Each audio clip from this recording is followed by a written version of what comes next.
الرحمن الرحیم۔ پارہ چنار کے مومنین پر بڑے عرصے سے جو ہے وہ ظلم جو ہے وہ ڈھایا جا رہا ہے، اور پارہ چنار کے مومنین ملک پاکستان کے لیے بہت مخلص ہیں ہر حوالے سے،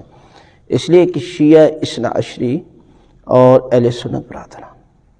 بڑے عرصے سے وہاں رہ رہے ہیں اور سکون کے ساتھ رہ رہے ہیں، لیکن سوچے سمجھے منصوبے کے تحت جو ہے وہ وہاں کے حالات کو جو ہے وہ خود بخود خراب کیا جاتا ہے، تاکہ لوگوں کے ذہنوں میں جو مسئلہ اس وقت فلسطین کا ہے اسے ہٹا کر اس طرف جو ہے وہ لوگوں کا ذہن لگا دیا جائے۔ لیکن یاد رکھیں کہ پارہ چنار کے مومنین مخلص ہیں، صبر کا دامن انہوں نے چھوڑا اور حقیقی معنوں میں فتح انہیں کیا، لیکن جو ادارے ہیں، جو ملک پاکستان کی سالمیت کے ادارے ہیں، وہ کسی صورت میں بھی کام کریں، انہیں چاہیے کہ پارہ چنار کے مومنین کے لیے آسانیاں پیدا کریں، اس لیے کہ آج آپ لوگوں کے لیے اس قسم کی جو ہے وہ مصیبتیں کھڑے کر رہے ہیں نا، تو یہ ملک پاکستان بھی پھر جو ہے وہ محفوظ نہیں ہے، اس لیے کہ شیعہ کسی بھی زمانے میں کسی بھی دور میں دہشت گرد نہیں ہے، اس لیے کہ یہ امن کا داعی ہے۔ یہ ہمیشہ سنی شیعہ آپس میں جو ہے وہ اکٹھے رہے ہیں، اور سنی شیعہ کبھی ایک دوسرے کے دشمن نہیں ہے، دشمن ایک تیسری طاقت ہے۔ جو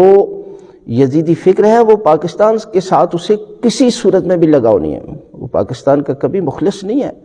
وہ اس قسم کے حالات پیدا کر کے ملک پاکستان سے باہر چلے جاتے ہیں۔ لہٰذا آواز اٹھائے، وہاں ظلم ہو رہا ہے، مومنین کو شہید کیا جا رہا ہے، ان کے لیے جو ہے وہ راستے بند، ہر قسم کی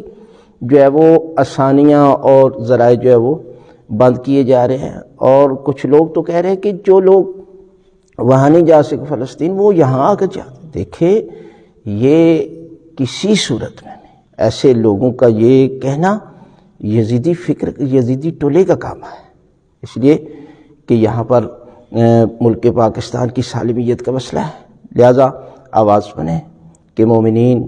جو پارہ چنار کے ہیں ان کے لیے آسانیاں پیدا کیا جائے، حالات کو ٹھیک کیا جائے، اور ہم